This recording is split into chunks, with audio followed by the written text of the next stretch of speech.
All right, hello and welcome back to another episode of the Military Money Manual podcast. I'm your host, Spencer. And I'm Jamie. And in this episode, we're going to start going over 9 money principles to live your life by.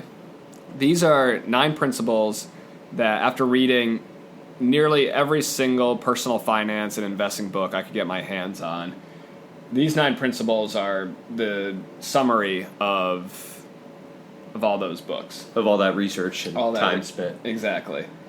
So what we'll do is we'll do a 3-episode series.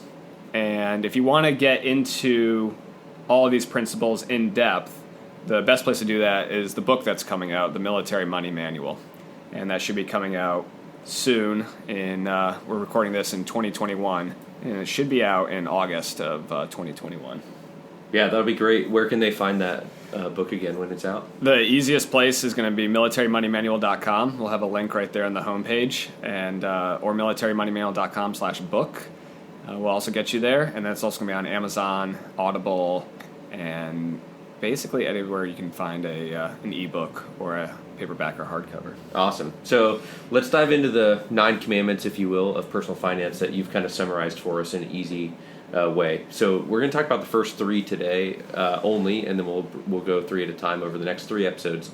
Let's just go quickly over all 9. Can you just give us what are the 9 principles? Sure. So from the top, spend less than you earn. Number 2, don't accumulate debt. Number 3, pay down your high interest rate debt ASAP, as soon as possible. Number 4, save a 3-month emergency fund.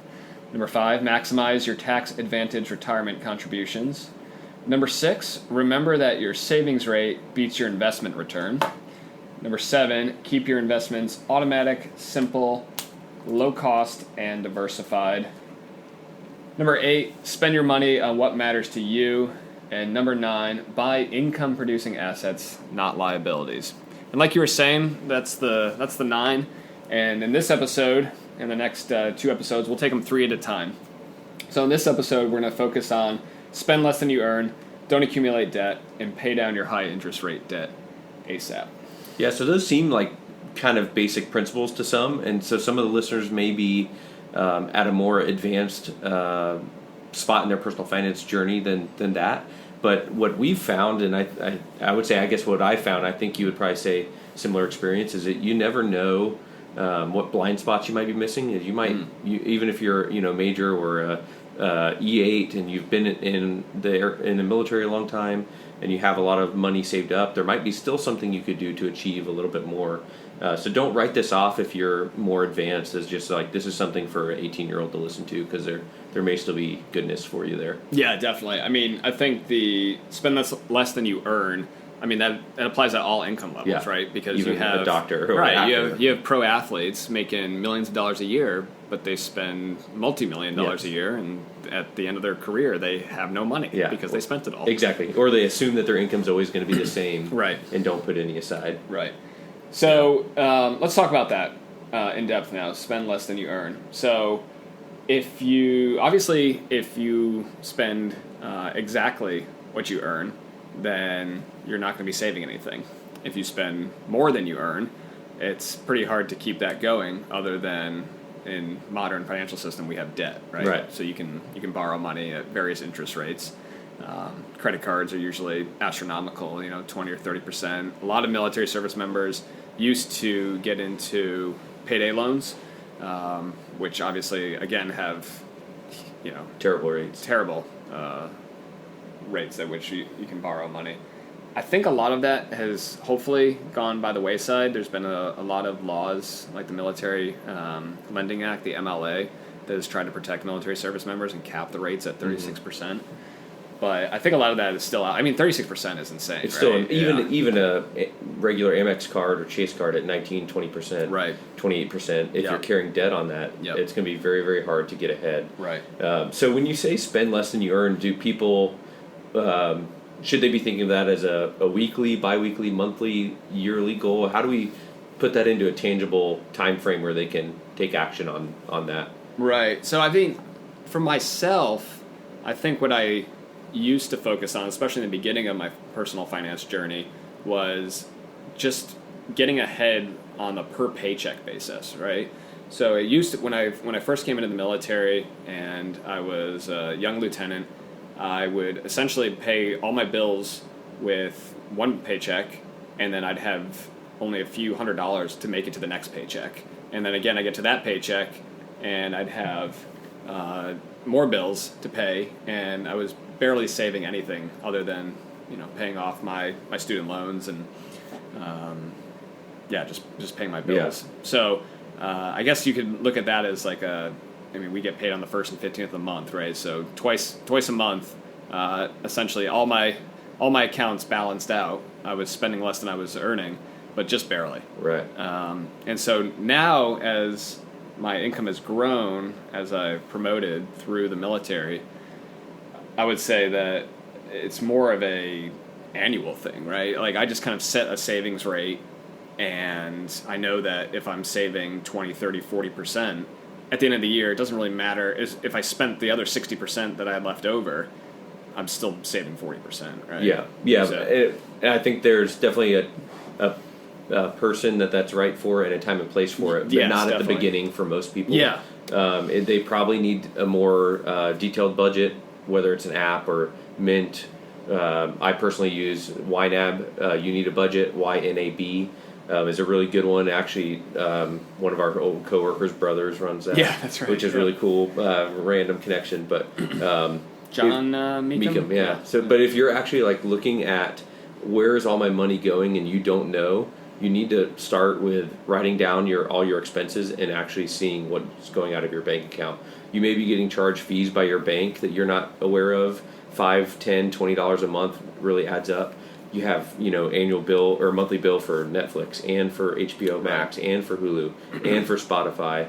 I think I already said Amazon Prime, but like all those things just add up. They do. And when you're behind and you don't know where your money's going, then you got to start by at least identifying what's happening. So whether you call it a spending plan or a budget or listing out your expenses or anything like that, in my mind, the only way to spend less than you earn is to know what you're spending too. So you gotta identify what's going out. Yeah, definitely. So one thing that we used when we first got started was mint.com, and we would track every dollar and figure out where it was going, and we were able to quickly identify like the subscription services really add up. Mm-hmm. Everything's a subscription now. Right.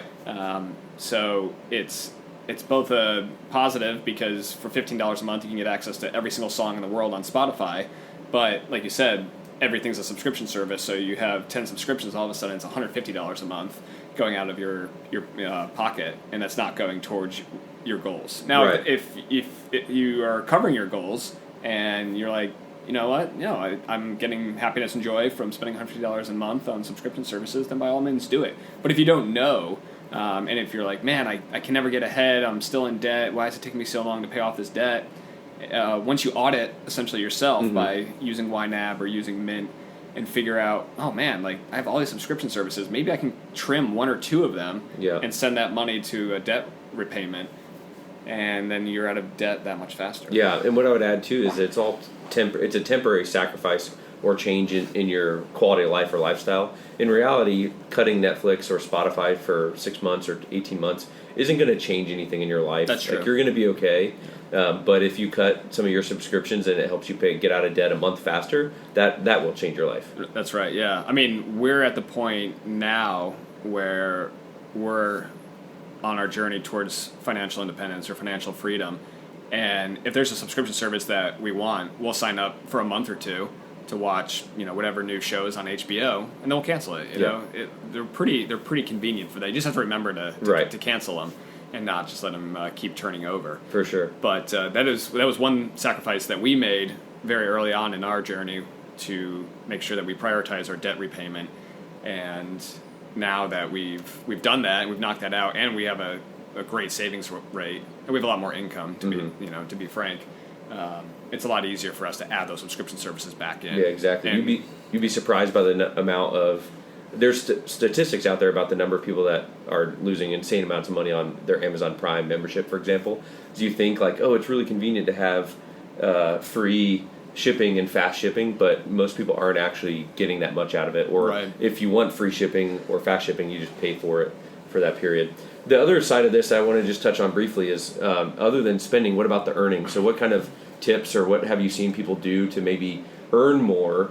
So maybe they cut their spending a little bit, but they also earn more. Maybe spouse goes back to work, or they pick up Uber driving. Any concepts like that or tips? Well, I mean, that's the great thing about the spend less than you earn, right? Is there's two sides of the equation. So you can cut your expenses and keep your income the same, or you can increase your income and decrease your expenses at the same time, and now the gap is getting wider, faster, and accelerate your path towards whatever your goals are.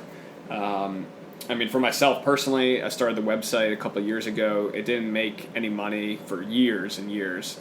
Makes a little bit of money now, but having that side hustle or that side project that you work on in your free time can really help move the bottom line quickly. I know a lot of with the kind of the gig economy now, a lot of people do end up making a couple $100 on the weekend driving for Uber, or doing Instacart or any of those gig apps. Now, I will say though, they can be kind of distracting from the more important goals. Right now, if you're in $100,000 of credit card debt and you need to dig your way out, then maybe you do need to take those gig economy jobs. But if you're, maybe that's not the right thing for you if you've got 3 kids at home, and on the weekends, like, you work hard during the week and you just need to take that weekend and spend time with your family. Yeah, so there's got to be a balance. You gotta prioritize, and remember that you gotta live too. If you're not enjoying what you're doing, then if you never see your kids and you and your spouse are trading off shifts, right? High-fiving in and out the door from day shift to night shift, or maybe another idea is, like, my wife is a nurse, so in a career field like that, overtime is easy to get, or working on a weekend, prime shifts, any kind of industry like that where you maybe sacrifice a little bit so your spouse can get extra tips at a restaurant by working Friday night instead of Saturday during the day, or whatever it may be. Take the overnight shift at the ER if you're in the medical world, or something like that, where you can just do the same amount of work but get paid a little bit more because no one else wants to work during those hours. Right, yeah, definitely. Okay, so spend less than you earn. Number one. Number two? All right, number 2, don't accumulate debt. It's pretty directive, and for a lot of people, they hear it way too late, right? So for myself personally, I took on over $60,000 of student loans when I was in college. I thought it was a good idea at the time because I was getting a great education, having a great time. Doing the ROTC program at Boston University, which was a very expensive school, and the scholarship covered a lot of the tuition, but I still had, when I graduated, over $60,000 of student loan debt, and that meant for basically the first 4 years of my Air Force career, at first it was almost half my paycheck was going towards student loan debt repayment. Yeah, which is insane. It's steep. So I would say in the military, a lot of debt we see, not only student loan debt, the USA Career Starter loan, where they target academies and ROTC commissionees or soon-to-be lieutenants and ensigns to take out a $25,000 or $30,000 loan at a very low interest rate. But even with that, unless you're going to be very, very smart with it, can put you behind if you're not careful. Did you end up taking? We did, and my wife did too, because we were mill to mill for a while. So when we started our career out, we were combined. We were over $100,000 in debt. I think it was like 107, 108, somewhere in that. So we dug out of a big hole, dual income, no kids for a very short portion of that. Then we had our first kid, and so it's really tough when you're starting at a negative spot and not starting either even or ahead a little bit. And some of that might be the setup of your family and what you can afford, but you can get a 4-year degree and still commission and get a job without being at a prestigious university too. So not only are we attacked by car dealerships and mortgage lenders, and I want to live in a really nice house with granite countertops or whatever it is, but you're also sold the lies that you need to go to the right kind of school or otherwise you're going to be scum. So you're just literally bombarded by marketing in all avenues of life, and that's, in my opinion, what drives debt for most people. The average car payment is something like $550, $600 a month for a 4 or 5 year term. Well, I think now they're offering a lot of 7-year car loans, right? Which is just insane. So Honda's been emailing me trying to get us sign a new like trade in my car and get a brand new one. Yeah. And the payment they're offering me is $672 a month. Wow. For 5 months, for 5 years. 5 years, like, yeah. What's the interest rate though? I didn't even get that far because I'm not even looking at it. I'm not but interested. $672 is a huge portion of people's monthly bills for a lot of military families. Yep. Well, I mean, the benchmark that I always come back to, right, is the Roth IRA right now in 2021 to maximize a Roth IRA account is $6,000 a month. $6,000 a year, right? That's $500 a month. Yeah. So if you're making a $650 car payment, then you're essentially either foregoing or sacrificing your retirement. And if you threw $6,000 a year into a Roth IRA over 20 years, stopped contributing at year 40 based on like a normal S&P 500, 7 or 8% stock market return, you'd be a millionaire at 60, Yeah. So you have to think about, it's not just $650 a month. It's, if you do that for 5 years to yourself and then just stopped contributing, and by the time you hit retirement age, you probably have over $1 million. Yeah. So it's not just that monthly payment. You're taking away a lot more from your future self as well. The lost opportunity. Opportunity cost. Yeah. Debt is one topic that I'm passionate about, and I feel like there's a lot of emotion behind this as well, which is even okay for a guy in the military to say. But there's something, we've talked about this, there's something different about when you own something versus when you're paying, That's right. Whether it's a house or with a mortgage, renting, or a car with a lien on it. Mm-hmm. When it's yours, it's just a different mindset of living and a little bit of freedom there, and so it's a psychological win and an emotional advantage too when you're not behind and under the bills. If you're scared of when the bills are going to come and you're scared to go check the mailbox, then you need to probably look at debt. Right now, sorry, we're talking about accumulating debt, and I jumped ahead a little bit. No, backtrack. I want to stay on this topic because, like you said, it is an emotional issue, and I think it gets to the fact that so much of money is psychological, right? Like, the numbers are the numbers. It's just math. Math is easy, like once you hit, 5th or 6th grade or whatever, you have all the right math to figure out, what the optimal solution is. But at the end of the day, it doesn't matter what the optimal solution is. It's what feels good. It's the psychological. It's the little like marketing traps where they're like, it's only $650 a month. You can afford that, and maybe you can. But if you just had the car paid off or paid cash for it, right, yeah. and then you invested $650 a month into the stock market for the next 5 years, you'd be so much better off than whatever loan they're trying to offer you. So yeah, I think in the military, some of the biggest offenders that I see are, I don't really see payday loans that much anymore. It might just be because of the career field that we're in, the people we interact with in the Air Force. It might be other branches have more of those kind of problems. But they're still there. If you go outside any big Army base, right. They're still all outside the gates. So they must be making money. But the thing that I do see is credit card debt mostly. And I think a lot of that is young airmen or young officers, and they just kind of lose track, I think, because they just swipe the card, and then all of a sudden it's like, oh, the minimum payment's only $25. Well, I'll do that. And then a month goes by and another month goes by, and before you know it, it's $10,000, and that's it seems like an insurmountable amount, right? Especially if you're already living paycheck to paycheck and you're not spending less than you earn. Exactly. And I think it's definitely a trap that a lot of service members fall into, and you don't have to be young either. Yes, you could be major like us, making 6 figures a year.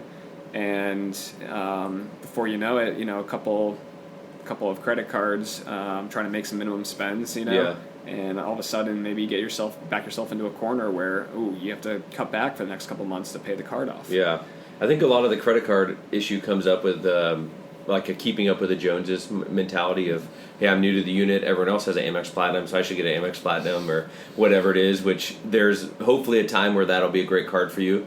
And you can check out the militarymoneymanual.com when the time comes. Yep. Google Amex Platinum Military Money Manual, and you will find everything you need to know about the Amex Platinum card. But what are some warning signs or signs that it's not quite right for you to get especially a premium credit card, but when should you not be, for the listeners, when should they probably put off the credit card game? What kind of stuff would you be looking at? I think the most important thing is, do you have a plan? Do you have a budget? If you're behind or living paycheck to paycheck, right, exactly. Probably not. If you're not already contributing 5-10% to your TSP, if you don't have savings accumulating where you're spending less than you earn and you have excess cash now, I think starting with a debit card is really where most people should start. And getting used to that, hey, every time you swipe, the money leaves your account. Mm-hmm. And you got to be able to either keep track of it with like a YNAB type app or Mint, or just in, the whatever banking app or that your bank provides, right? Or a good old Excel spreadsheet too. Yeah, Excel spreadsheet, yeah. So I think I think the right place to start is with a debit card, and do that for a few months. And if you're like, yep, I can handle myself, I know what my expenses are. I think the other thing too for the premium credit cards is if the minimum spend is, let's say, $6,000 over 6 months. If you don't naturally spend $1,000 in a month, if you're a young airman and your food's covered, your rent's covered, you get a clothing allowance, and you'd like to go out on the weekends and have fun with your bros and broettes, and maybe you spend $500 a month, then you know what? Don't go get an Amex Platinum card and have to make $1,000 a month spend. Yeah. Just it'll your lifestyle will naturally inflate to the point where meeting a credit card minimum spend is easy, mm-hmm. which it can be hard to hear if you're making $20,000-$30,000 a year as a young airman or young soldier, but that's just the facts. Your income will increase, your life expenses will increase to the point where getting a premium credit card minimum spend is not a problem. Yeah, it's just a temporary sacrifice to help you accelerate getting to your goals, right, which hopefully includes having enough money saved to choose when you want to stop working, and some of the other principles of financial independence or financial freedom and stuff like that. The last thing about debt is that watch out for there's some other apps out there, like you can get your paycheck 2 days early. Yeah. You sometimes see them advertising on Hulu. So I think the marketing is very smart, whether it's with that or impulse buys. Like Target knows exactly what to put right by the register, mm-hmm. so that people will buy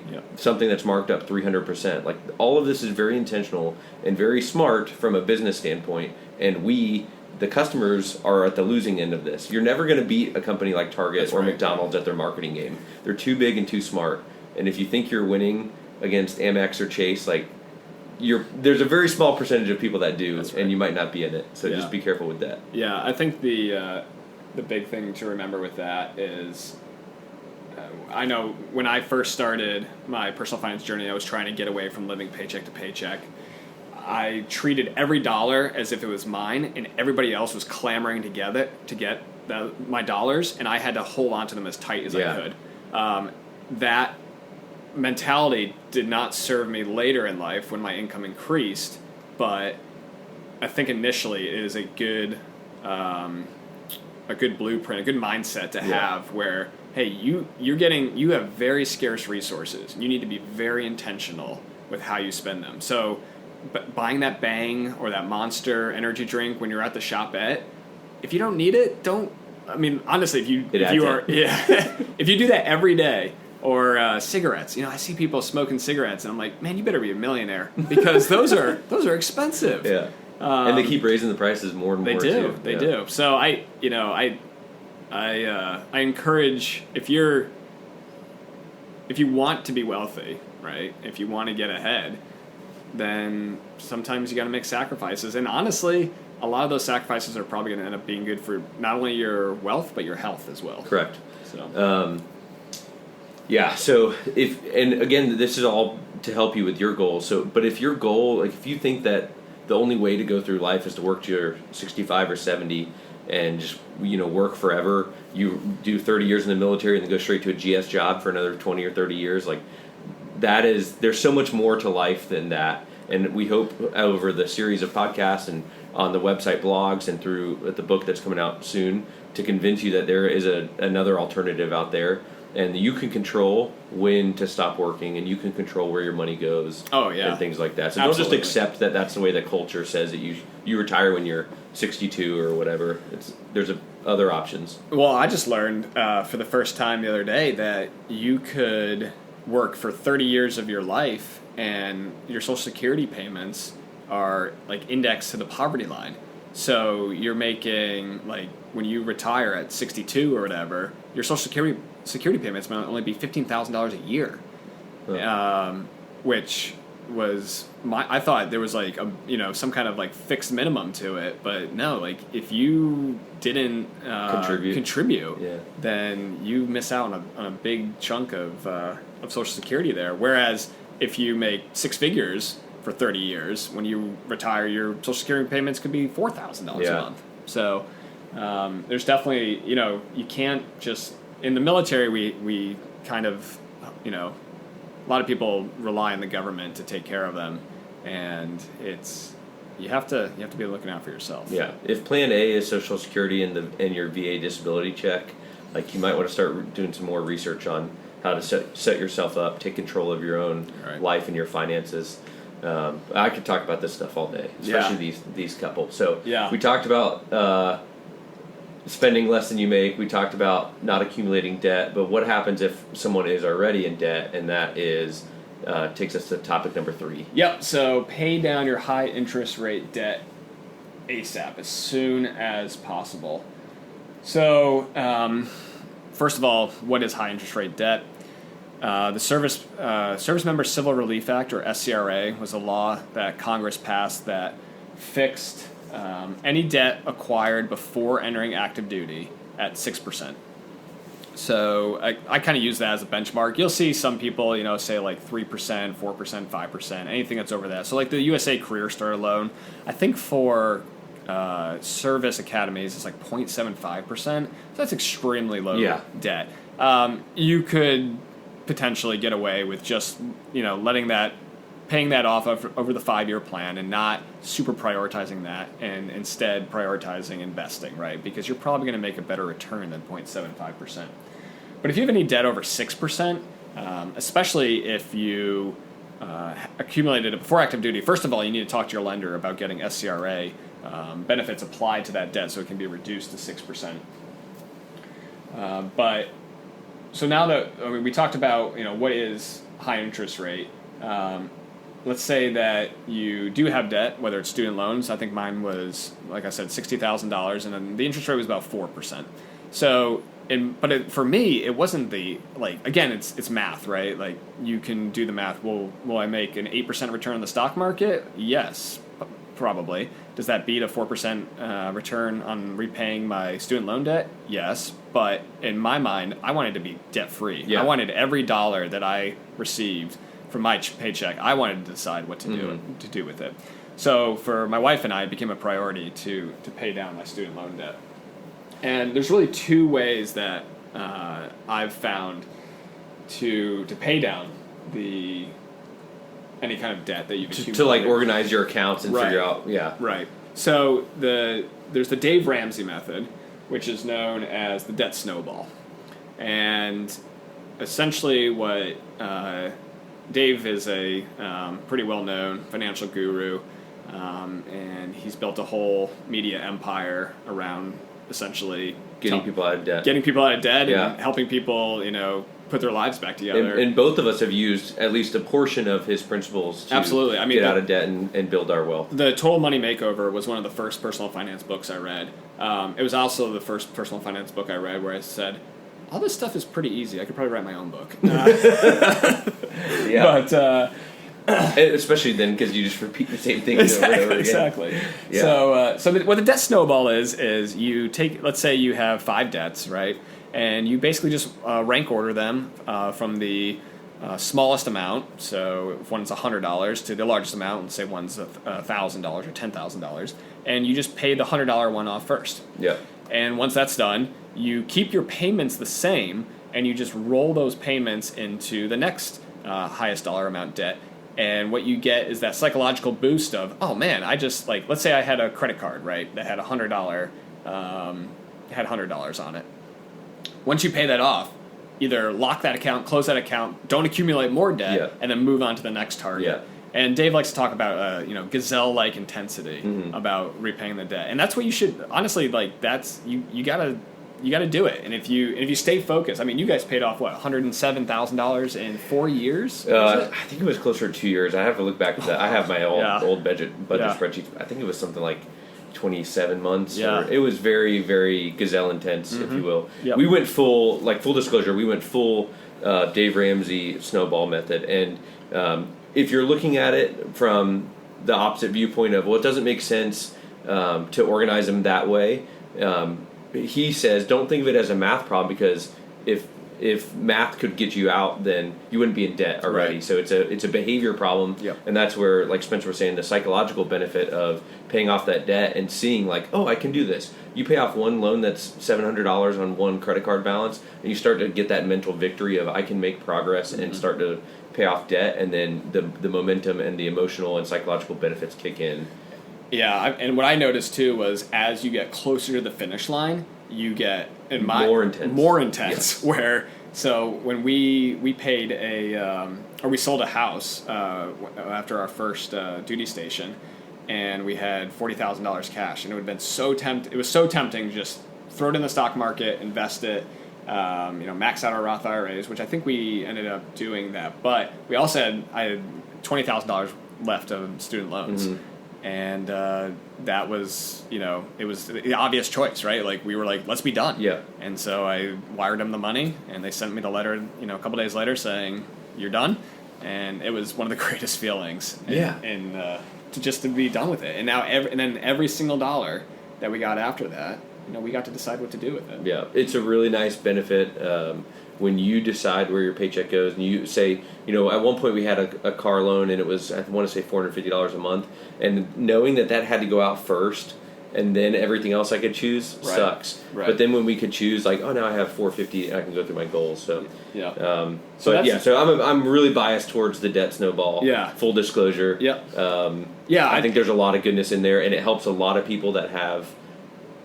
They're so lost on what to do. Right. Start here, get small victories, and build that momentum going. Yeah. No, I'm a big fan of the debt snowball. I'm also a very analytical guy, so I quickly did the math and realized that it makes financial sense to pay. I was also an econ major, to pay the highest interest rate debts off first, and that's like.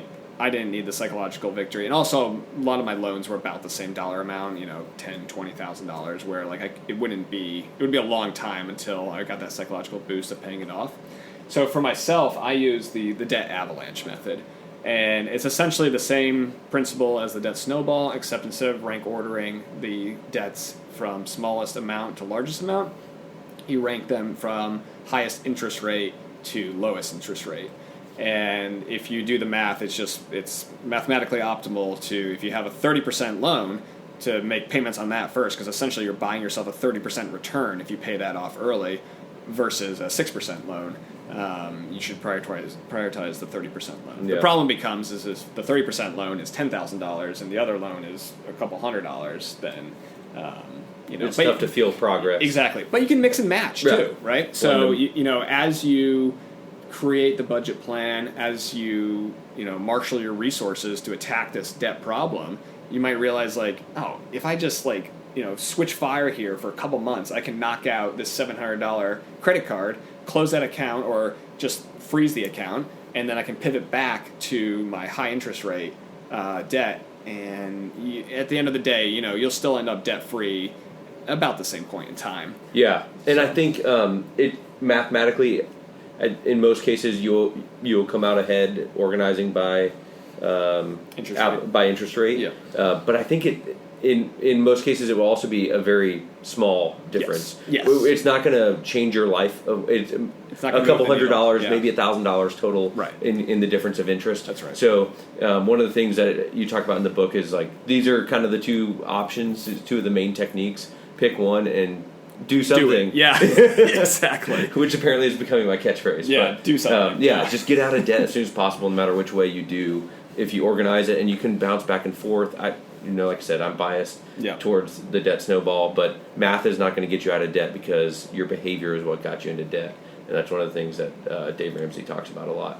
Well, great. I think we really, unless you got anything else to add on the debt stuff. I'll stop because I could literally talk about this all day. Maybe we should. This might be my very favorite series. We're only 30% done with it, and I'm already in love. I think we could have an entire podcast just on like different debt strategies. Maybe walking through both of our stories on how we got out of debt, because I think that is really motivational to people to hear. Like, I mean, paying off if someone said you have $107,000 of debt right now, that would be soul crushing. Yeah. To when you start realizing like, okay, this is gonna be hard to dig out of. But once you do it, I mean, what'd you say, 20? Less than 30 months, right? Yeah. Which again, so we were 24 years old and out of debt. Yes. Yeah. So I think we'll definitely have to have a podcast to talk about that. But we're gonna wrap this one up, and next time we're gonna talk about the next 3 of the 9 principles. So today we talked about spend less than you earn, don't accumulate debt, pay down your high interest rate debt ASAP. And next time we're going to talk about save a 3-month emergency fund, maximize your tax advantage retirement accounts, and remember that savings rate beats investment return.